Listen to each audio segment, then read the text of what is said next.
Intro. For thousands of years, humanity looked upward and found answers in faith. The stars were gods. The earth was the center of creation, and questioning these beliefs meant questioning the order of the world itself. But then came the people who dared to ask the most dangerous question of all. What if the universe works differently than we were taught? This is the story of the moments when science challenged religion and changed the course of human history. The first sparks of doubt. In ancient civilizations, myths ruled everything. Storms were messages from the gods, diseases were punishments, and the night sky was a mystical map. Yet, in small corners of the world, a few thinkers quietly rebelled. A young Greek philosopher stared at the sea and asked, "What if the world is not controlled by gods, but by laws?" He watched waves rise and fall, the moon shift its shape, and stars move in patterns. For the first time, humans began to see nature not as magic, but as a puzzle. These early whispers of skepticism were small, but they lit the first sparks of curiosity. The telescope that shook heaven. For centuries, religious authorities believed Earth stood at the center of the universe. It was simple, comforting, unquestioned. Then came Galileo. One cold night, he lifted a telescope toward the sky, a simple tube of glass that would ignite the greatest conflict of his age. Through the lens, Galileo saw something impossible. Moons orbiting Jupiter, mountains on the moon, stars too countless to believe in a sun that seemed to sit still while Earth moved. He whispered the words that changed history. The universe is far bigger than we imagined. But the world was not ready. To the church, Galileo's discoveries weren't just science. They were a threat to the very structure of belief. He was accused of heresy, forced to deny what he knew, and placed under house arrest. Yet his ideas escaped those walls and reshaped the human mind forever. The book that challenged creation. 3 centuries later, another man quietly studied the world around him.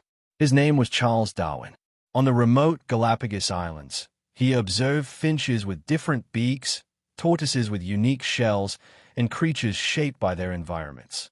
He realized something revolutionary. Life was not fixed. Life evolved. Life adapted. When Darwin published The Origin of Species, it felt like the earth had shaken. Many religious leaders saw it as an attack on creation, a rebellion against divine order. Newspapers declared Darwin the man who killed God. Debates erupted across continents.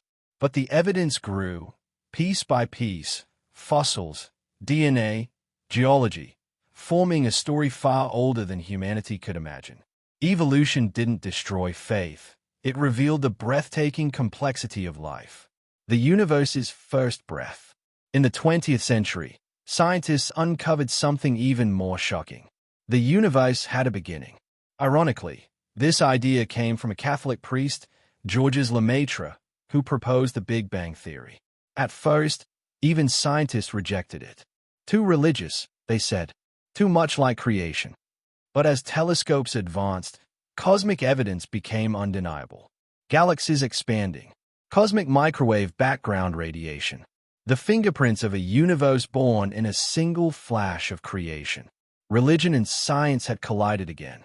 But this time, both sides saw something familiar in the explosion that created everything. Beyond conflict, a new understanding. Across history, every time science challenged religion, fear rose first. But truth followed. Galileo helped humanity understand the cosmos. Darwin explained life's extraordinary journey. Lemaitre revealed the universe's beginning. None of them destroyed faith. They only expanded the universe of human understanding. In the end, the real conflict was never between science and religion. It was between fear and curiosity. OUTRO. The more we learn, the more we realize how much we still don't know. Science asks how, religion asks why, and together they tell the story of humanity's endless search for meaning. If you want the full world to open, you must dare to ask the forbidden questions.